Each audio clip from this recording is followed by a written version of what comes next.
5 seconds. The President of India, while inaugurating the annual conference of governors at New Delhi, said, I extend to all of you a very cordial welcome to our annual conference.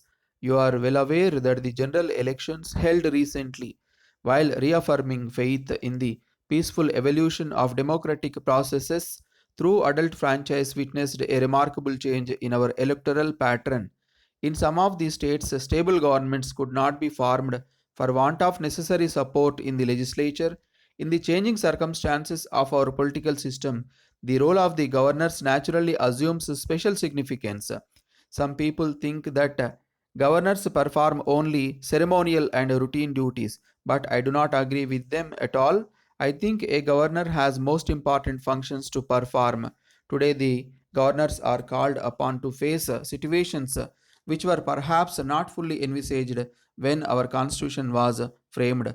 In my view, while functioning within the four corners of the constitution, they have to be active participants in the management of the affairs of the state. In this connection, I would commend the important points mentioned in the instrument of instructions to the governors. According to it, every governor to do all that to maintain standards of good administration, to promote all measures making for moral, social, and economic welfare, and tending to fit all classes of the population to make their due share in the public life and the government of the state, and to secure amongst all classes and creates cooperation, goodwill, and mutual respect for religious beliefs and sentiments. The basis of our constitutional structure is harmony between the legislature and the executive. In this scheme, the governor is a constitutional head, functions essentially as a counselor and an advisor to the ministry, and a friend helping in the smooth working of the cabinet of his state government. A governor functions in this context free from political pressures or party bias. His concern is always the good of the people in his state. It is not out of place to mention about the progress achieved in the field of agriculture, which has been mainly because of the increased application of science and technology in the country. A major component of the new strategy is the cultivation of high yielding varieties. The coverage under this has risen considerably. Similarly, significant progress has been made in the field of development of minor irrigation, particularly in the matter of utilization of groundwater resources.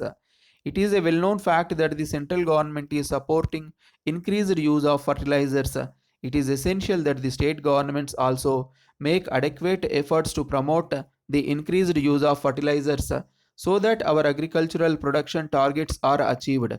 Suitable distribution systems have to be developed and strengthened. The public distribution system is being continued specially to meet the needs of the weaker sections of the society. At this juncture, I request all the state governments to make determined efforts to achieve the procurement targets. The overall trends in the economy during the last 2 years were encouraging. Prices over the year remained quite stable, although the pressure on prices began to build up since 2 months, largely due to shortage of agricultural raw materials. Economic prospects for the current year have improved a great deal. The output of kharif crops this year is expected to be significantly higher. The growth of industrial production has picked up further, and the capital market continues to be encouraging. To sum up, the economy at present is in a more favorable position for achieving steady economic growth at a satisfactory rate. The imbalances that resulted from the recession and severe drought have been ironed out. Industrial production is expanding rapidly and is very near to regaining the 8 to 9% average annual growth rate. In the light of the recommendations of the National Development Council and the decision to amalgamate the major commercial financial institutions, adjustments that might be necessary are under examination of the central government. In the field of foreign affairs, our efforts have continued to be directed towards the lessening of international tensions and the maintenance of close contacts with all who seek to be on friendly relations with us. As I observed, the governor's position today is becoming important. The governor's action and inaction are open to the public gaze.